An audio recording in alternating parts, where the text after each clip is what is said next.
ನಮ್ಮ ನಾಯಕರಾದಂತಹ ವಿಪಕ್ಷ ಬಳ್ಳಾರಿ ಅವರು ಈ ಸಭೆ ಹೋರಾಟವನ್ನು ಉದ್ದೇಶಿಸಿ ಮಾತಾಡಬೇಕಂತ ತಮ್ಮ ವಿನಂತಿ.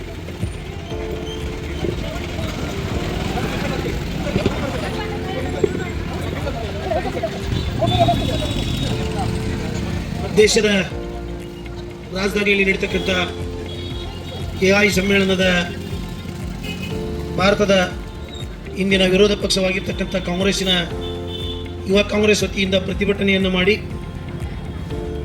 ಅರೆಬೆತ್ತಲೆ ಮೆರವಣಿಗೆ ಮಾಡಿದರ ವಿರುದ್ಧ ಇಂದಿನ ಪ್ರತಿಭಟನೆಯ ನೇತೃತ್ವವನ್ನು ವಹಿಸಿರ್ತಕ್ಕಂಥ ಯುವ ಮೋರ್ಚಾದ ಅಧ್ಯಕ್ಷರಾಗಿರ್ತಕ್ಕಂಥ ಕಿರಣ್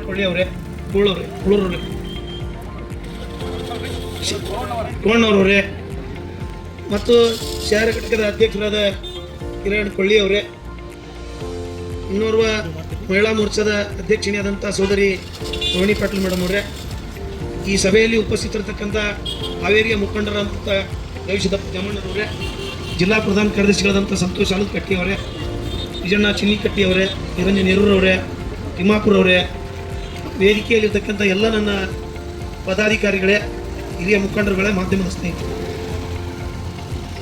ಇಡೀ ಜಗತ್ತಿಗೆ ದೊಡ್ಡ ಸಂವಿಧಾನ ಹೊಂದಿರತಕ್ಕಂಥ ಅತಿ ದೊಡ್ಡ ಪ್ರಜಾಪ್ರಭುತ್ವ ವ್ಯವಸ್ಥೆಯನ್ನು ಹೊಂದಿರತಕ್ಕಂಥ ದೇಶದ ಹಿತಾಸಕ್ತಿಯನ್ನು ಕಾಯ್ತಕ್ಕಂಥ ಒಬ್ಬ ದಿಟ್ಟ ನರೇಂದ್ರ ಮೋದಿ ಹೆಮ್ಮೆಯ ಪ್ರಧಾನಮಂತ್ರಿ ಇರ್ತಕ್ಕಂಥ ಈ ಶೃಂಗಸಭೆಯಲ್ಲಿ ಕಾಂಗ್ರೆಸ್ಸಿನ ಪಪ್ಪು ವಿಪಕ್ಷ ನಾಯಕ ರಾಹುಲ್ ಗಾಂಧಿ ಅವರ ಯುವ ಮೋರ್ಚಾದ ವತಿಯಿಂದ ಅರೆಬತ್ತಲೆ ಮೆರವಣಿಗೆ ಮಾಡಿದ್ದನ್ನು ನಾವು ಖಂಡಿಸ್ತಾ ಇದ್ದೇವೆ. ಇದು ಒಂದು ಅತಿರೇಕದ ನಡಿಗೆ ಅನ್ನುವಂಥದ್ದನ್ನು ನಾನು ಹೇಳಿಕೆ ಬಯಸ್ತೇನೆ.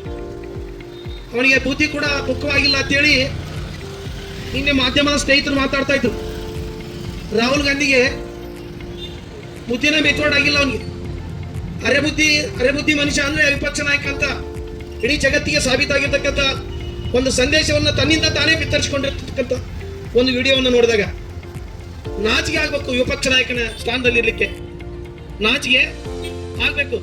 ದೇಶದ ಗೌರವಯುತವಾದಂಥ ಸಮ್ಮೇಳನ ನಡೀತಕ್ಕಂಥ ಸಂದರ್ಭದಲ್ಲಿ ದೇಶದ ಹಿತಾಸಕ್ತಿಯನ್ನ ಕಾಯ್ತಕ್ಕಂಥ ನಮ್ಮ ಹೆಮ್ಮೆಯ ಪ್ರಧಾನಮಂತ್ರಿಗಳಿರ್ಬೇಕಾದಾಗ ಜಗತ್ತಿನ ಹಿರಿಯಣ್ಣನಿಗೆ ಬಗ್ಗದೆ ದೇಶದ ಹಿತಾಸಕ್ತಿಯನ್ನ ಕಾಯ್ದಿರ್ತಕ್ಕಂಥ ಗಟ್ಟಿ ಎದೆ ನಮ್ಮ ನರೇಂದ್ರ ಮೋದಿ ಅವರನ್ನ ಗಟ್ಟಿ 36 ಇಂಚಿನ ಎದೆ ಹೇಳ್ತಾ ಇರ್ತಾರೆ. ಯಾವಾಗಂದ್ರೆ ನರೇಂದ್ರ ಮೋದಿಗೆ ದೊಡ್ಡ ಭಾವಬಲ ಉಳ್ಳಂತವ ಅಂತಂದು ಇಡೀ ಜಗತ್ತು ಮಾತಾಡ್ತಕ್ಕಂಥ ಒಂದು ಸಂದರ್ಭದಲ್ಲಿ ದೇಶದ ಹಿತಾಸಕ್ತಿಯನ್ನು ಹೊರತುಪಡಿಸಿ ನರೇಂದ್ರ ಮೋದಿ ಅವರು ಜಗತ್ತಿನ ಮುಂದೆ ಯಾವುದೇ ದೇಶಕ್ಕೂ ಕೂಡ ತಲೆ ಬಗ್ಗಿಸಿ ನಡೆದಂತ ನಿದರ್ಶನ ಇಲ್ಲ.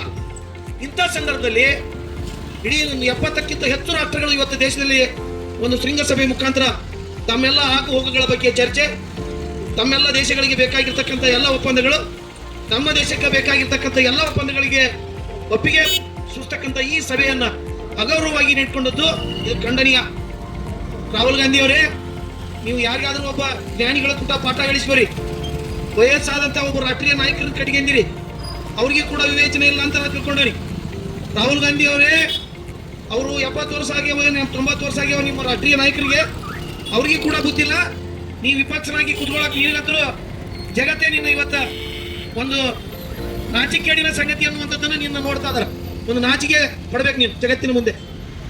ಬೇರೆ ಬೇರೆ ದೇಶಗಳಲ್ಲಿ ಒಂದೊಂದು ರೀತಿ ಭಾರತದ ಮರ್ಯಾದೆ ಹರಾಜು ಮಾಡಿರ್ತಕ್ಕಂಥ ವಿಪಕ್ಷ ನಾಯಕ ರಾಹುಲ್ ಗಾಂಧಿ ಅವರೇ, ನಿಮಗೆ ಬುದ್ಧಿ ಏನಾದರೂ ಇದ್ರೆ ಯಾವ ಸಭೆ ಇದರ ಅರ್ಥಪೂರ್ಣ ಅರ್ಥವನ್ನ ತಾವೆಲ್ಲ ಅರ್ಥ ಮಾಡ್ಕೋಬೇಕು. ಎಲ್ಲ ಇದು ಇಡೀ ವಿಶ್ವಕ್ಕೆ ಬೇಕಾಗಿರ್ತಕ್ಕಂಥ ಈ ಸಭೆಯನ್ನ ನೀನು ಅಗೌರವ ಮಾಡಿರ್ತಕ್ಕಂಥದ್ದು ಖಂಡನೀಯ. ಅದಕ್ಕೆ ರಾಹುಲ್ ಗಾಂಧಿ ಅವರೇ, ನಿಮ್ಗೆ ಏನಾದ್ರೂ ಬುದ್ಧಿ ಇದ್ರೆ ಸುಪ್ರೀಂ ಕೋರ್ಟ್ ನಿವೃತ್ತ ನ್ಯಾಯಾಧೀಶರು ಕೊಟ್ಟಾಗ ಪಾಠ ಹೇಳಿಸ್ಕೇರಿ. ಹಾಗೇನಾದ್ರೂ ನಿಮಗೆ ಕಾನೂನನ್ನು ಗೌರವಿಸೋದು ಬರ್ತೈತಿ. ಅರೆಬೆತ್ತಲೆ ಮೆರವಣಿಗೆ ಮಾಡಿದ್ದು ಇಡೀ ವಿಶ್ವ ನೋಡ್ತಾ ಇದೆ. ನಿಮ್ಮದು ಜಗತ್ತಿನ ಮುಂದೆ ವಿಪಕ್ಷ ನಾಯಕನಾಗಿರ್ತಕ್ಕಂಥವನು ಎಷ್ಟು ನಾಚಿಕೆಗೇಡಿ ಮನುಷ್ಯ ಅದನ್ನು ಅನ್ನುವಂಥದ್ದನ್ನ ನೀನೇ ಜಗತ್ತಿಗೆ ತೋರಿಸಿಕೊಟ್ಟಿರಿ. ಇಂಥ ಮಾನ ಮರ್ಯಾದೆ ಇರದಂತ ವಿಪಕ್ಷ ನಾಯಕನಾಗಿ ಇಡೀ ಜಗತ್ತಿನ ಅತಿ ದೊಡ್ಡ ಪ್ರಜಾಪ್ರಭುತ್ವ ವ್ಯವಸ್ಥೆಯ ಸಂವಿಧಾನದಲ್ಲಿ ಕುತ್ಕೊಂಡು ವಿಪಕ್ಷ ನಾಯಕನಾಗಲಿಕ್ಕೆ ನಾಚಿಕೆ ಆಗಬೇಕು ನಿನಗೆ.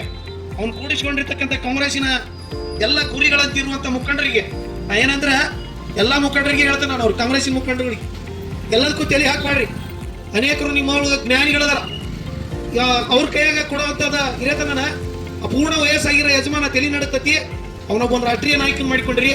ಅವನ ಮಾತು ಕೇಳ್ಕೊಂಡು ಇದು ಪಪ್ಪು ಬೀದಿಗಿಳಿದು ಹೋರಾಟ ಮಾಡಿದ್ದನ್ನ ನಮ್ಮ ಎಲ್ಲ ಮುಖಂಡರು ಇವತ್ತು ಖಂಡನೆಯನ್ನು ಮಾಡಲಿಕ್ಕೆ ಈ ಪ್ರತಿಭಟನೆಯನ್ನು ಹಾಕೊಂಡಿದ್ದೇವೆ. ಈ ಪ್ರತಿಭಟನೆ ಮುಖಾಂತರ ಕಾಂಗ್ರೆಸ್ಗೆ ನಾವು ಎಚ್ಚರಿಕೆಯನ್ನು ಕೊಡಲಿಕ್ಕೆ ಬಯಸ್ತಾ ಇದ್ದೇವೆ. ಇದು ನಮ್ಮ ವಿವೇಚನೆಗೆ ಮೀರಿದ್ದು, ನಮ್ಮೆಲ್ಲ ಸಾರ್ವಜನಿಕರ ವಿವೇಚನೆಗೆ ಮೀರಿದ್ದಂತ ಸಂಗತಿಯನ್ನ ಇಡೀ ಜಗತ್ತಿನ ಮುಂದೆ ಪ್ರದರ್ಶನ ಮಾಡಿದ್ರಿ. ಇದೊಂದು ನಿಮಗೆ ದುರಂತದ ಸಂಗತಿ.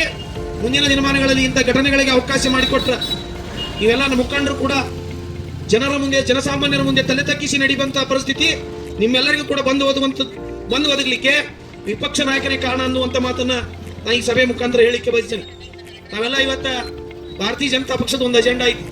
ಯಾರಾದ್ರೂ ದೇಶಕ್ಕೆ ಮಾರಕವಾಗಿರ್ತಕ್ಕಂಥದ್ದನ್ನ ಅಂತಾರಾಷ್ಟ್ರೀಯ ಮಟ್ಟದೊಳಗ ವಿಶ್ವ ಮೆಚ್ಚಿರ್ತಕ್ಕಂಥ ಸಂಸದೀಯ ಸಚಿವರನ್ನ ಹೊಂದ್ಯಾರ ನಮ್ಮ ನರೇಂದ್ರ ಮೋದಿ ಅವರು. ಇವತ್ತ ಇಡೀ ಏನಾದರೂ ವಿದೇಶಾಂಗ ವ್ಯವಸ್ಥೆಯನ್ನ ಬಲಪಡಿಸಿರ್ತಕ್ಕಂಥದ್ದು ನಮ್ಮ ಇತಿಹಾಸವನ್ನ ನೋಡಿದ್ರ ಯಾವ ದೇಶದ ಕೈ ಒಳಗೂ ಸಿಕ್ಕಳದ ಇರ್ತಕ್ಕಂಥ ವಿದೇಶಾಂಗ ಸಚಿವರನ್ನ ಹೊಂದೈತಿ. ಇಡೀ ದೇಶದ ರಕ್ಷಣಾ ವ್ಯವಸ್ಥೆಯನ್ನ ಗಟ್ಟಿಗೊಳಿಸ್ತಕ್ಕಂಥ, ರಕ್ಷಣಾ ಇಲಾಖೆ ನೋಡ್ಕೊಳ್ತಕ್ಕಂಥ ಅನೇಕ ನಮ್ಮ ರಕ್ಷಣಾ ಸಚಿವರಿಂದ ಆದಿಯಾಗಿ ಒಳ್ಳೆ ದೊಡ್ಡ ಪಡೆಯನ್ನು ನರೇಂದ್ರ ಮೋದಿ ಹೊಂದಿರತಕ್ಕಂಥ ಇಂದಿನ ದಿನಮಾನಗಳಲ್ಲಿ ಇಡೀ ವಿಶ್ವ ಭಾರತದ ಮುಂದೆ ತಲೆ ತಗ್ಗಿರುವಂತ ವಾತಾವರಣ ಇರಬೇಕಾದಾಗ ವಿಶ್ವದ ಮುಂದೆ ಭಾರತದ ಮಾನ ಮರ್ಯಾದೆಯನ್ನ ಹರಾಜು ಮಾಡಿದ್ರಲ್ಲಿ ವಿಪಕ್ಷ ನಾಯಕನಿಗೆ ನಾನು ಎಚ್ಚರಿಕೆ ಗಂಟೆಯನ್ನು ಕೊಟ್ಟು ಇಂದಿನ ಸಭೆಯಲ್ಲಿ ನನಗೂ ಕೂಡ ಮಾತನಾಡಲಿಕ್ಕೆ ಅವಕಾಶ ಮಾಡಿಕೊಟ್ಟಿರುವ ಇಲ್ಲಿನ ಸಂಘಟಕರಿಗೂ ನಮ್ಮೆಲ್ಲರಿಗೂ ಕೂಡ ವಂಚಿ ನನ್ನ ಮಾತನ್ನು ಮುಗಿಸ್ತಾ ಇದೆ.